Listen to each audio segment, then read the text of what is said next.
Hey, John, welcome back. It's time Yeah, for another Eat, Sleep, Code, the official Telerik podcast. I'm your host, Ed Charbeneau. With me is John Bristowe. It's hello. been a while since we've done one of these. How you It doing, John? has, yeah. I'm good. I'm good. How are you? Not doing bad at all. Shall we talk about some tech news, John? Sure. Why not? Seems like Let's that's let's all we're good for. yeah, let's chat this up. We got some stories we've been putting away for the very purpose of talking about them on this show. Yes. Let's start off with a little Troy Hunt. I Yes. got owned by my own cloud costs. What's this about, Yes. John? Troy is a friend of mine. He lives here in Australia, and he's done a lot of great things with Azure and the cloud and security. He's a security researcher. He does a whole bunch of things. He's a Microsoft regional director. He's helps out with a variety of various companies, etc. So he's well versed in the whole cloud thing. And he's been running this service called Have I Been Pwned, which you can check out at Mhm. haveibeenpwned.com. And it allows you to basically do an email lookup, amongst other things, and see if your personal identifiable information has found its way into um, security circles, meaning it's been compromised or it's been leaked or it's been purposely acquired or uh, uh, unfortunately has been leaked or whatever. So there's a variety of breaches, and what Troy has done for a number of years now is track these breaches and Mhm. compiled a database where you can do these quick lookups and get notified. Anyways, he does this all in the on Azure and does a really good job, and it gets hammered a lot. It's integrated in a variety of software services, etc. And recently, he was doing some work with the FBI, and they were. I think that's where this kind of stemmed from. I basically glossed over this, but there was a caching problem with Cloudflare. Cloudflare is a wonderful service. If you're not using it, you should. And he was discovering that he had put a hard limit of 15 gigs, I think, for an upload that weren't being cached by Cloudflare. So Mhm. as a result, there was this sort of cost that he had to incur, and he ended up having to spend over 11,000 AUD Aussie, which is like 2 cents American, I guess. So yeah, no, it wasn't a good little thing to see, but yeah, this was just an interesting sort of dissection of things that you might catch you out. I mean, the cloud is great, but there are the realities of hosting this stuff. Someone's got to pay for it. So, there was just it was a brain fart on his part. He admits that, and he's fixed it now. So, Yeah.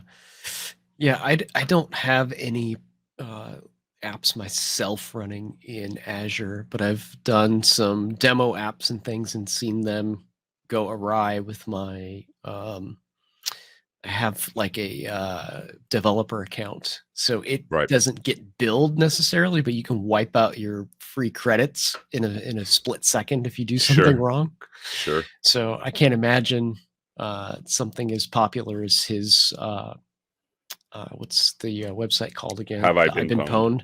Yeah, Yes, I mean, massively popular website. So yes. a little configuration gone the wrong way, and you're Yes, a it's few mostly with grand short in the Cloudflare wallet. and his assumptions and all that sort of stuff around this upper limit that he was ingesting. So yeah, Yeah. common thing that we see all the time in tech. So oops.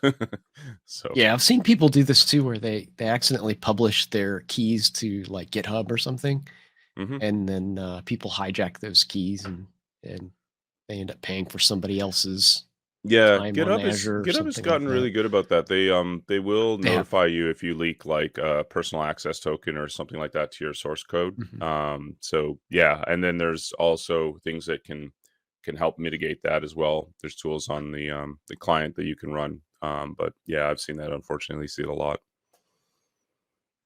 Excellent. I don't know what this is yet, but I have to give it props for the background. Sure. Um, Well, one of the this articles that we'll is be yeah. discussing is on code editors, and so I thought this would be worth mentioning. Nova is a new native code editor for the Mac. It's built by a company called Panic, which actually does a really awesome job of building really cool looking Mac apps. And so Mhm. thought this was kind of neat. And yeah, I just thought I'd mention it because obviously we're going to be talking about a little bit of code editing. So Their CSS game here is pretty on point. I know that's not like the topic, but yes. they got some really interesting effects going on here. Like when you move your mouse, like the background's following, and then if you hover over the download button, you go. I want to see like I hold Control or Shift or something. Like I want to go plaid here. Okay. It's Sure. good old Spaceballs reference. Yes. I've never heard or used a Nova. Yes. Heard of or used Nova, but My not using first a Mac either. experience. So Yeah, just a little bit of a story time. One of my best experiences I had, which really convinced me that the Mac is actually a very good developer platform, was way back when I was using CodeWarrior for the Mac to target BOS back in the late 90s. And I really found that developer experience really nice. There was a subtlety to the way that the editor looked and how it kind of hung together that really convinced me that this is the way to go. Sublime Text is definitely one of those things that actually hit me back in the day where I was like, wow, this is awesome. Same thing there. Visual Studio was always kind of in the cards. Visual Studio Code was definitely a step up. So I think Nova is kind of along that same line of code editors that people are writing. It seems like writing a code editor is the new hotness now. So very nice. Yeah. Logging is a code smell. What kind of logging are we doing here? So basically, this is an article that was written back in early January. The author here talks about how when you log explicitly in code, it can actually be something that can be often repetitive, but also automated, meaning you can utilize facilities that are in most modern languages today, like, aspect-oriented programming, etc., to help inject these things. And logging explicitly out like this can actually feel really wrong in some ways. You have to have these explicit statements throughout code, etc. Now, obviously, logging is critical. You need to do logging in order to figure out what the heck your software is doing. But oftentimes there are facilities available that you can use. And there are a number of ways in which you can do these things. So, just an interesting article, an interesting thought process. I don't think logging will ever go away. I think printf will die when we stop using computers. Logging can be a bit of a gnarly topic, especially when dealing with large systems.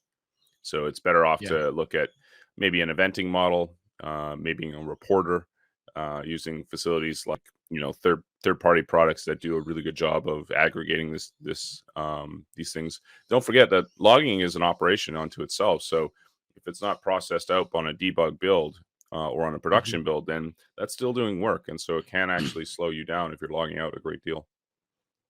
Yeah, I've seen like you mentioned, aspect oriented programming help with this quite a bit. Yep. It's a good read, though. Yes. Yep. Any kind of repetitive tasks. I mean, it ends up being one of those things it's tough to refactor out. Like you said, it's useful. You don't want to get rid of it, but putting a pattern around it and finding something that works is really what needs to be done. It's like brushing your teeth. You don't want to do it, but you have to. Well, I guess some of us don't want to do it. Sorry. Similarly, this is a project, speaking of refactoring out things that are common use. This is a project by developers at Microsoft, and it's a community toolkit. This is born out of some other community toolkits that are on this organization. There is a Windows community toolkit. Yes.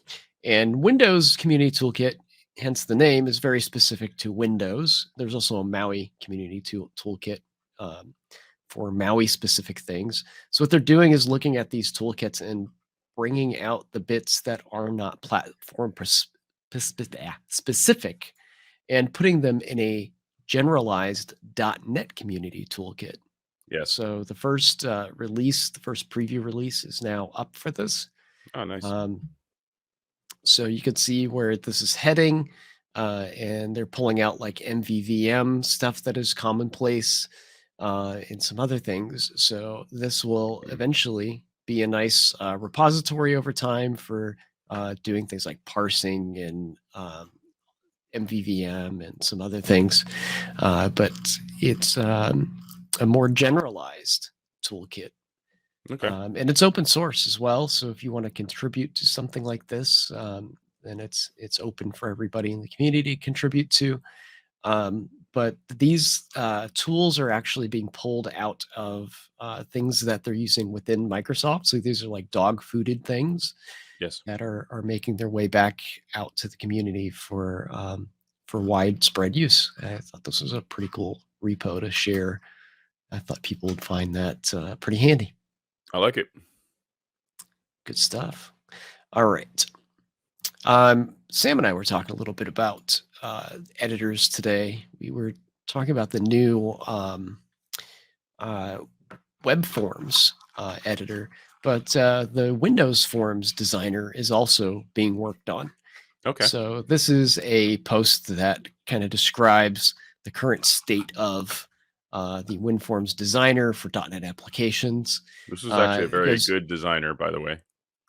Yeah, and they go into some history here of about how this came about and why we need these sort of tools. Which I used when the WinForms designer quite a bit back in the day, developing desktop VB6 apps. Then we kind of fast forward to today. They're trying to rewrite this, make it a little bit more future proof. These designer tools are these like drag and drop WYSIWYG tools are extremely hard to maintain. Yes. Things change within the framework or change within the native environment, and then your tool gets out of sync with those things and starts to come off the rails, and then you end up just sitting in code and not bothering with the designer anymore. So they're trying to look at how to future-proof this and make it more performant and stable, and bring out like the next generation of WinForms designer. And we've been working pretty close with Microsoft on these tools here at Progress. So it's nice to see like a kind of a kitchen sink blog post here describing the problem at hand and how it's been tackled and solved in moving forward and the roadmap ahead. So a lot of these IDE tools are using like a backend service, kind of like an interface rather, instead of having all these features baked directly into the tooling itself. You've kind of got these channels where your different components within the IDE talk to each other, and Yes. this seems to be the approach that's happening here as well. And this is specifically for the desktop, but I was talking to Sam earlier. We're having the same discussions on the web as well, because the web forms designer is getting a different change. And in the past, we've had a web forms designer that was built on kind of a specific version of IE that was kind of baked into Visual Studio. And that now is just hosted directly in the browser and kind of chalks in a back channel with Visual Studio. And you can do live updates right in, type right in the browser, click on some tooling in the browser, and that feeds back directly into the IDE. So there's some of that type of behavior being added to this as well. What's interesting is what you're hovering over right now is they're talking about the design tools server. And this immediately makes me think of what they've done in VS Code, which is basically providing a similar sort of pattern. So there's a language server protocol, or LSP, that is commonplace within VS Code, Sublime Text, Atom, etc. And what it does is basically the server that provides IntelliSense to code. So basically, the shell for VS Code and for Sublime Text and all that, they're kind of stupid. They're just kind of dumb terminals. And what they do is they have an underlying server that is really the brains of the operation. So what happens is, as you type, it will send text snippets to that server and say, what about this? What about this? And the server will respond in kind, saying, yep, that looks good, or no, that looks bad, or here's what you need to, tell the user. It looks to me like they're going down that same route, which is they're splitting apart VS from the design tools, which I think is excellent. The reason why I think that's excellent is because oftentimes you'll see, and especially in design tool land, contention for CPU, GPU, etc. And by splitting these things apart, you can actually do some interesting things. You can actually have a focus of concern. You can get better scaling, obviously, because it's not all in one process and separate threads, etc.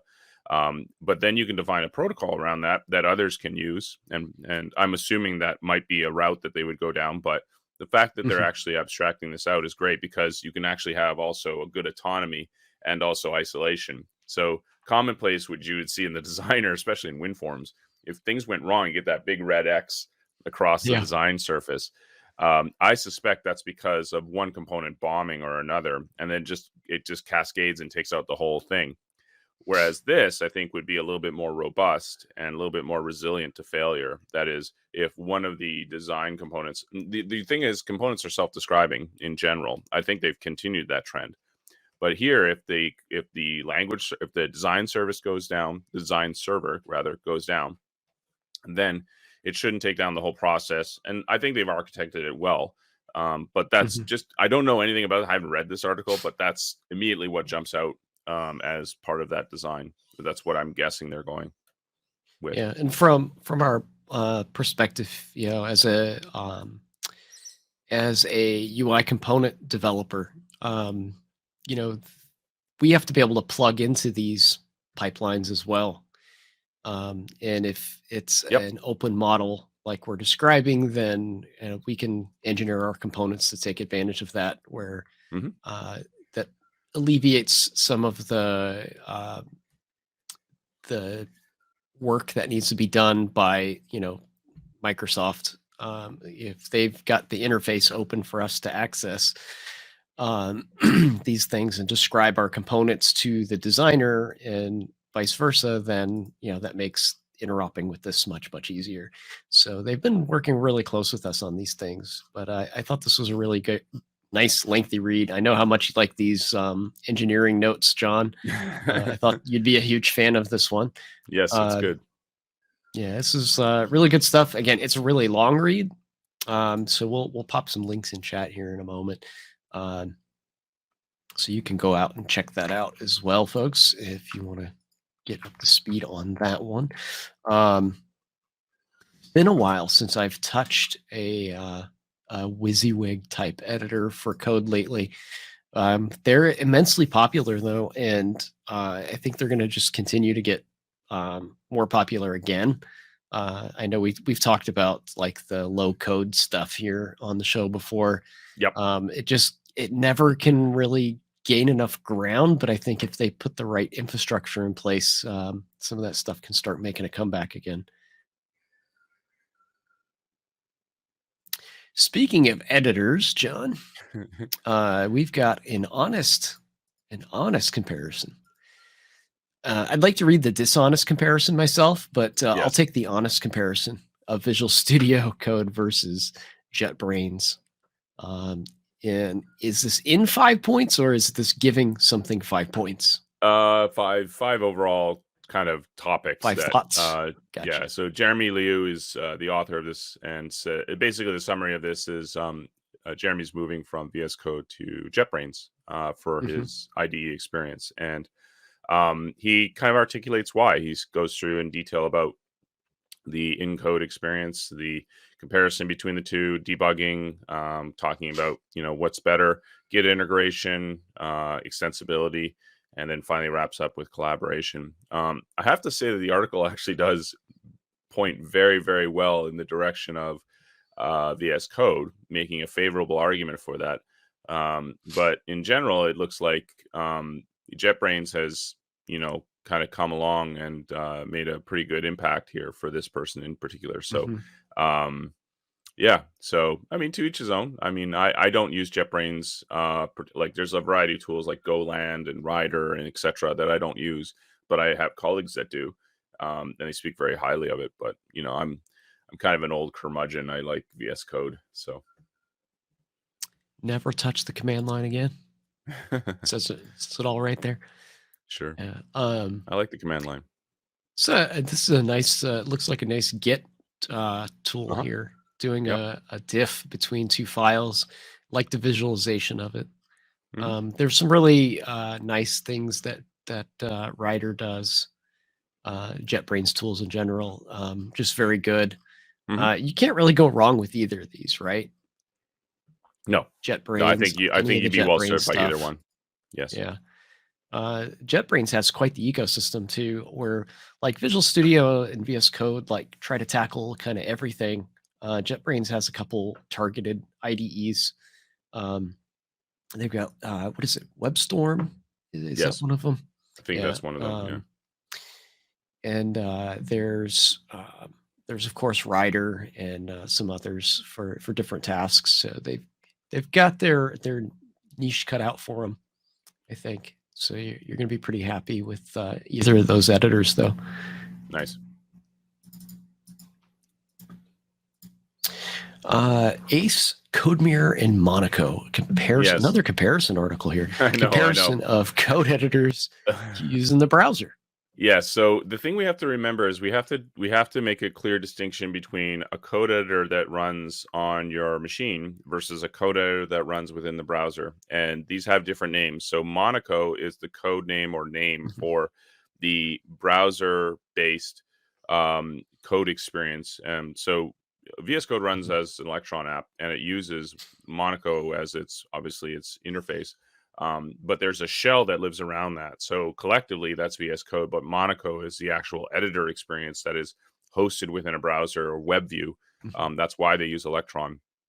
Ace and CodeMirror are also two very popular in-browser code experiences. I say experiences because I wouldn't classify some of them as pure code editors, but this is a sort of walkthrough of the differences between these two. And by and large, I think a lot of people are going to navigate towards Monaco. It seems to be very popular. Obviously, if it Mhm. works there, you can include like plugins, etc. So it's a very large ecosystem being VS Code based. That being said, a lot of people use CodeMirror or they use Ace as ways of providing read-only views of code. So often blogs will use these for code views when they're showing snippets, etc. Potentially. This is by a company called Replit, and they are an in-browser code solution. So they obviously have some opinions on this, and it's great that they've gone ahead and written this article comparing and contrasting the various ones that are out there. At the end, they basically say that they do a scorecard performance based on a variety of factors, and it speaks quite well to CodeMirror. So CodeMirror gets quite a good bump from them. Mhm. But yeah, based on your own personal experience, it really does depend on what you're looking for. Yeah. Our REPLs, Blazor REPL, Telerik UI for Blazor REPL, Telerik UI for ASP.NET Core REPL, those use Monaco as well. Yes. It's quite popular and open source. So I wasn't even aware that there were so many of these, but Yes. like let alone do a comparison. This is cool stuff. I like it. Mm. All right. Little Oculus deploy action. John, you work for Oculus. Or Not sorry, Oculus, Octopus. Octopus. Sorry. Little tired coming off the That's fine. COVID week last week. That's I'm fine. That's fine. still a little drowsy here. Yeah, so we do a lot with build servers. It's our bread and butter, obviously, because once you've built something, the next best thing to do is deploy it, obviously. And so we talk a lot about continuous integration. So this is an article providing, a summary of build servers and going into some of the processes that would be involved in terms of deployment, etc. So it's just a high level article. But if you are looking to get involved in continuous integration and deployment, this is a good starting point. You can utilize tools like ours or others. There are many out Mhm. there. We feel ours is the best. And yeah, there's just a summary here of what's available to you. Obviously, a lot of people are going to gravitate to things that are highly popular, like GitHub Actions. Jenkins is surprisingly popular. I say surprisingly because the interface is not so great. There are other ones. TeamCity is another example of a build server that we integrate with. Azure DevOps, another example. So there's lots of build servers out there. BuildKite's a very popular one as well amongst a few of the performance folks. So definitely worth checking out. And yeah, just a high level overview of how to get started. So I'm going to change gears a little bit, John. I Okay. was watching some of the CES stuff very closely. Nothing really caught my eye, but this one caught my ears. I thought this was pretty cool. This is a how do you kind of describe this? A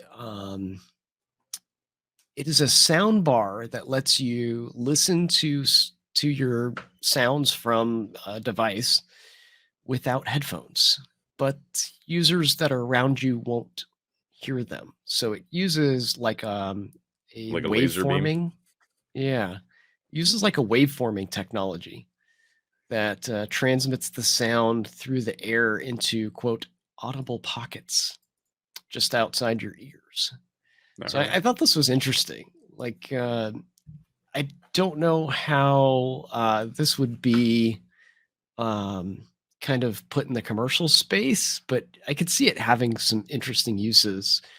Maybe like a kiosk type of thing, or maybe a stationary desk work environment. But it Sure. does use like cameras and some AI type technologies to help with the, sense where your head is at in 3D space to kind of beamform these audio waves at your hmm face to the Yeah, right I mean, distance. I can definitely see a reason for this. There's things like privacy glass that you see where if you view it from an angle, you can't see it, but Mhm. if you view it straight on, you can. There's obviously scenarios in public forums where people want to have privacy, and audio would be one of those forums. You Mhm. saw this in the latest version of Dune, right? In Dune, there's that whole cone of silence that they do. There's a beam that comes down in the movie. I'm not spoiling anything by saying this, but there's a feature where they enact a cone of silence, basically. Shout out to Buck Rogers and the 70s kids who remember that sort of stuff. But yeah, I think this is kind of an interesting scenario where I don't see it being used too much in the home, but I definitely see it in a sort of public application where privacy is warranted. Yeah, Look it at this. seems Look at like, this. yeah. She's like, get away Yeah, from me. obviously, this is something that was at CS. I haven't been able to try this myself. So you kind of have to use your imagination a little bit to think of how accurate this device is and how quick it can, move the sound with your head. So you might not want to watch TV with this, depending on how accurate and quick it can do this. I could see maybe sitting in front of your computer, not wanting to wear headphones or something. But I think commercial application, there's definitely some interesting ideas. Especially with a lot of the like dock in a box type things that we have nowadays. I don't know if you guys have that term in the down under there, but dock in a box is like a fast service, uh, like um, urgent care. So Okay. you have a little sinus infection. You don't want to have to make a full on doctor's appointment and all that. You just go to the grocery store, and while you're picking up groceries, you might stop in and get a quick checkup or something, get some Okay. meds, whatever you need. Yep. But you're picking up prescriptions and things, and maybe you don't want your information being you know announced across the room or something like that. You could increase privacy with that type of stuff even more. Yep. There's some cool things to be had with the not having to put actual headphones on to hear somebody. So I thought that was an interesting one. It was kind of outside the box of the usual. This is the fastest processor. This is the biggest monitor thing that we see Sure. at CES. I saw this article in the wild, or the hmm tweets anyway. And I think you added this one. There was an open source developer who purposely corrupted some libraries. I Do you know Well, I I more don't of the know what the details latest is. around this? Yeah, I haven't read the latest on this. Apparently, he's come out and said it was an accident. So essentially, Mhm, what happened here was there's a couple of popular libraries, Faker and Colors.js, that were published to npm that people were using, and that people are implying that he purposely put, or she, I don't know who did this, a infinite loop.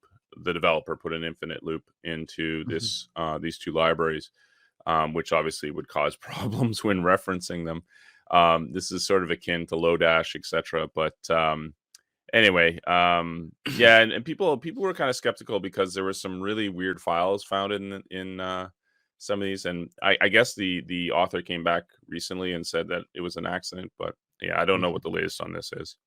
But it just Yeah, points, it's excuse me, just really points to the fact strange that stuff. yeah, you got to do your due diligence on these libraries before using them. It's Obviously, you like want to their make sure that the account got people that are writing them. suspended, the whole Yeah, 9 yards. There yeah, was weird stuff in here, like, there were, like, little transcripts that would repeat, uh, see, it mentioned one of them here, like, 3 lines, "Liberty, liberty, liberty." There was an sure, American flag module added to version 666. sure, It was yeah. weird, like, I don't know if somebody went off the QAnon deep end here and Well, I think someone may have decided been to. messing with the primary maintainers, but I don't know.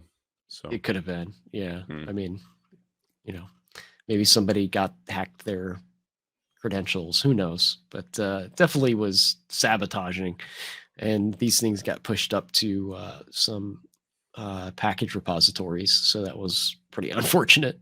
yes, We talked about this a couple months ago. Nvidia was trying to take over ARM.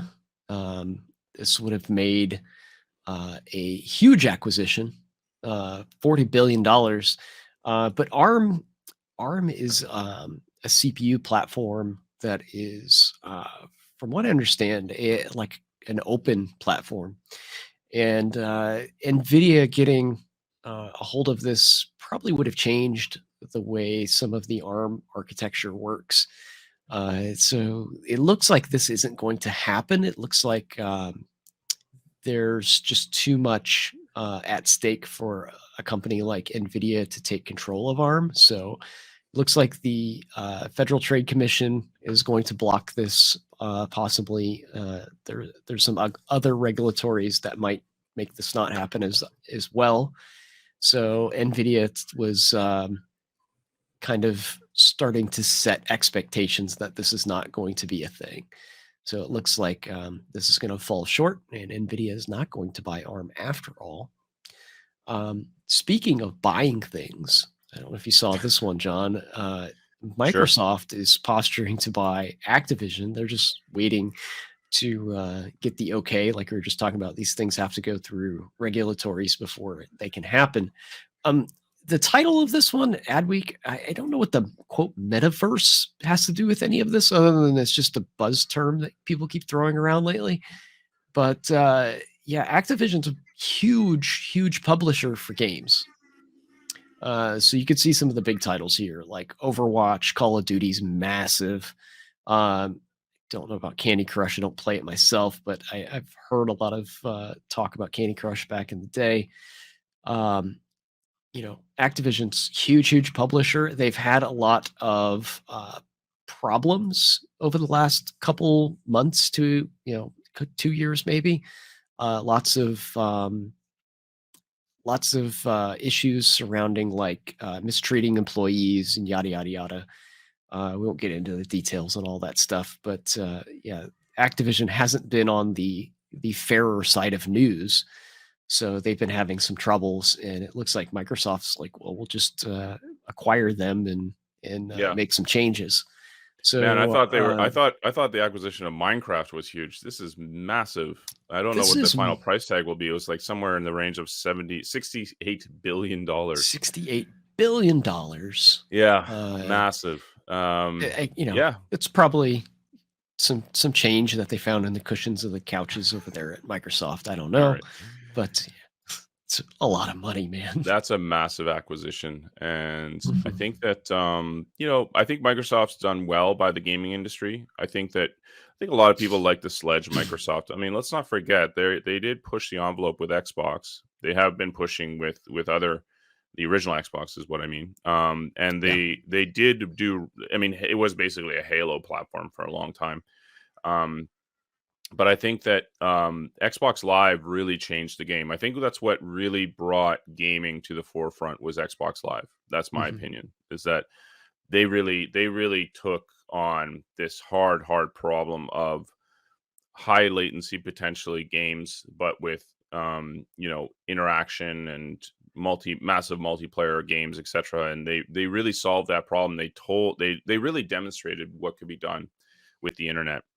And so I think that as much as people look at stuff like this and the history of Microsoft and like to poo-poo it, they've done well by the game industry by and large. And I think they'll probably do well or right by this acquisition. I mean, Mhm. I think that Blizzard kind of screwed up a little bit with Diablo. And they had a really good franchise there. I think Activision has got some nice titles.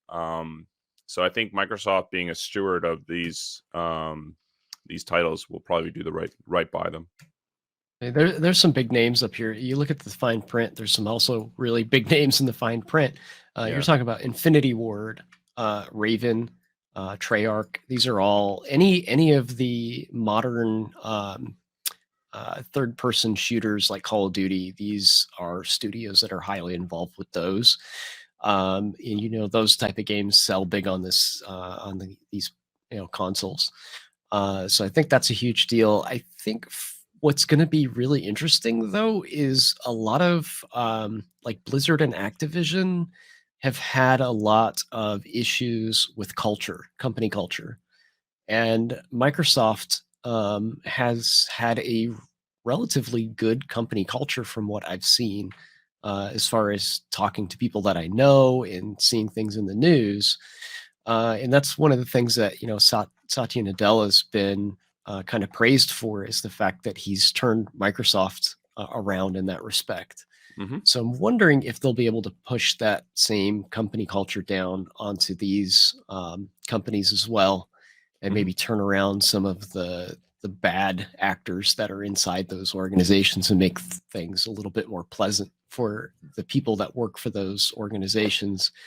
And with that said, happy work environment, you get happier employees and better Yes. product out of it. So I know a couple of these things you said. Diablo's, the experience of the game itself wasn't that great. Call of Duty's been Well, it getting was the knocked fact that they around went to left and right. mobile that disappointed everyone. Everyone was like, Uh, "Diablo 2, great, yay!" And then it went to mobile only, and everyone was like, "What?" yeah. So, Yeah, Call of Duty's been kind of crippled with the work environment, and the studios behind it. They're talking about unionizing and striking, and just trying to get uh, a better place for people to work. They've just been kind of mistreated in many different ways. So the game has suffered as a result. Like the latest versions of the game are just bug ridden, and they're playing catch up trying to fix all the bugs in it, and then they're talking about striking at the same time. It's like, yeah, if Microsoft buys this, they're also buying all of that drama, and they have to fix that. It does affect the bottom line at the end of the day, so it'd be interesting yep, to see if they're able to fix all that. yep. And it's time for your favorite part of the show, John. All It's right. it's the most epic part of the show. Uh-huh. Can I play Doom, John? Sure.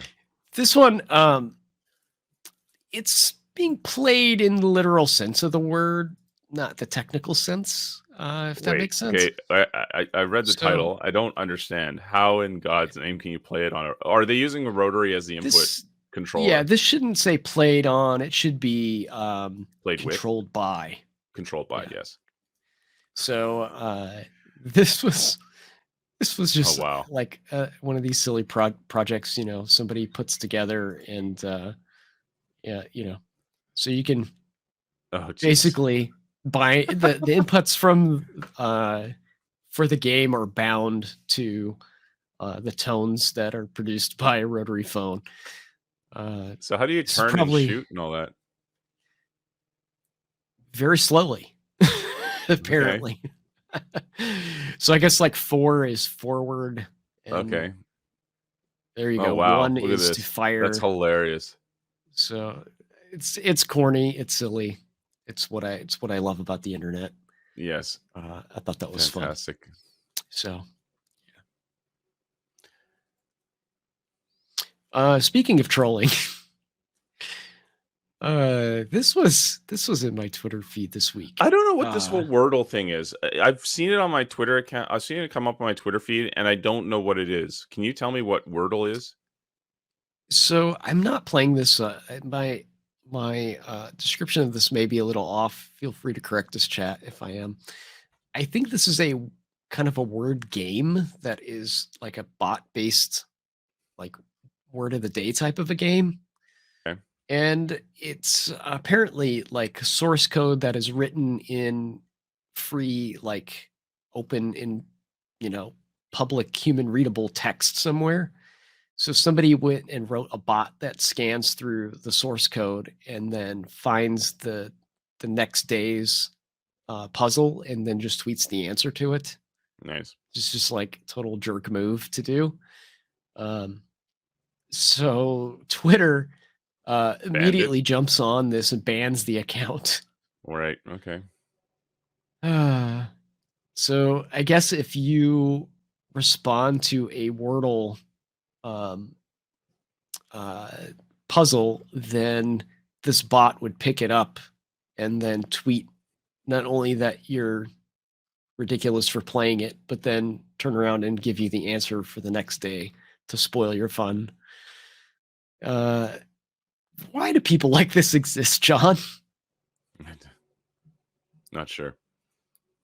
Yeah, I don't know. So it got a lot of attention. Yeah, so like right here, it takes advantage of Wordle's less than secure JavaScript source code, which lists all answers to 2,315 of the game's 5-letter puzzles in daily order in plain text array, buried in publicly viewable files referenced on the web page's source code.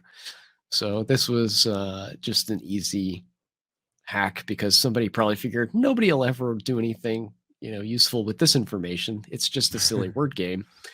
And then somebody has to like troll the entire world with a stupid bot. So anyhow, I just want to wrap things up with Sure. one final pass of our Telerik UI and Kendo UI release announcement.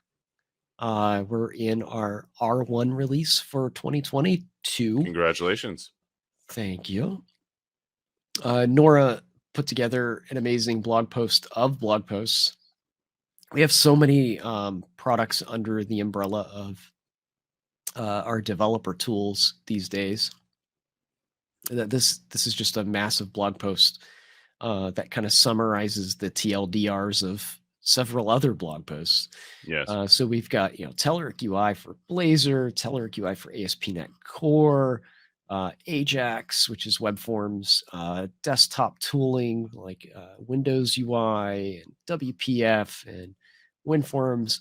The short of it all is we have lots of new components for all of your favorite web frameworks and .NET frameworks, and testing, reporting, and mocking and debugging tools as well. The ever expanding DevCraft portfolio here.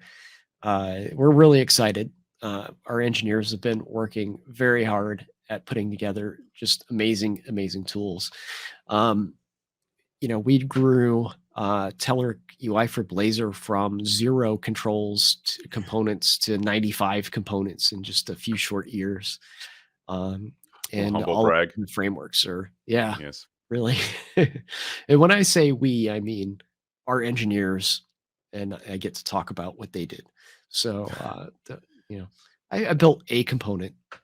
I can't leave myself out completely. There you go. But I'm 1 for 95, so Nice. not too bad.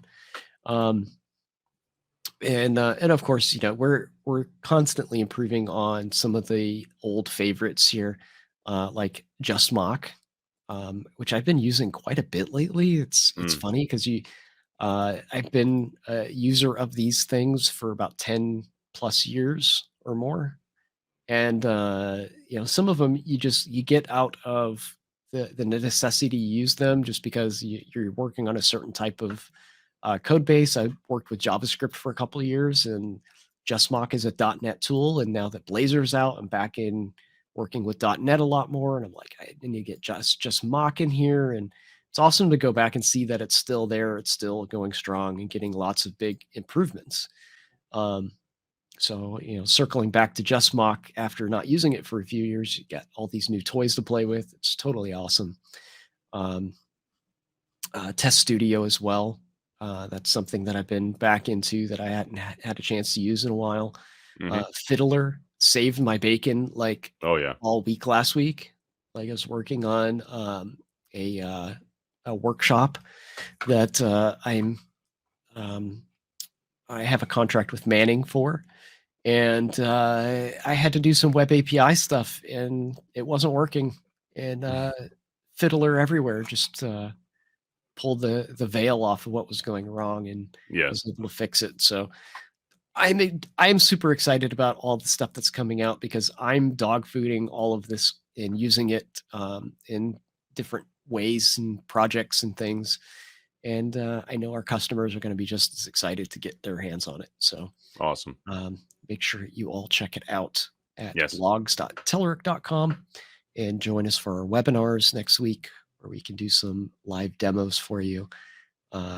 John, I know you had your hand in many of these things over the years too. I know Yep. you're Yep. always They're excited to lots see of these fun. releases too. Oh yeah. Yeah, they're great. All right. Speaking of, we've got our webinars all week next week. And I'll even join Jeff Fritz on Code It Live for some coding with some of our tools on Sweet. Friday next week.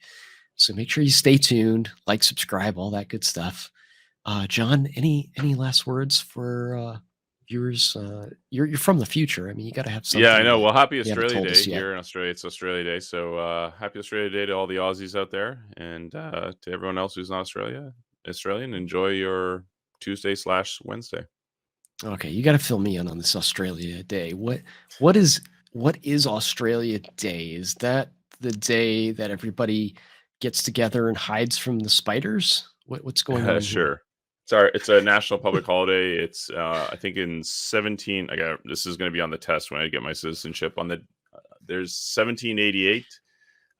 This was in January 26th, 1788 was the landing just outside of Sydney. It's an area called Port Jackson now, but this is basically where the British eventually came, and this was the start of turning Australia into a British colony. And it marks the landing. It's just outside of Sydney. That area marks the landing, and yeah, that's why we have the Union Jack on our flag. That's why we're part of the Commonwealth, etc. So that's today. Australia Very Day is cool. the 26th of January. Awesome. So happy Australia Day to you, John, and we will talk to you next week. Or Okay. I'll talk to you next week. We'll have another show here after our webinars and whatnot. We'll try to throw some stuff together and see if there's any big AR news. I didn't get any AR news this week. It was That's fine. That's fine it by was me. hit really hard with the Nope. Don't need it. with the flying machine we had the week before. I couldn't top that, so I just figured no news is good news. But you take care, and You we'll see too. you all soon.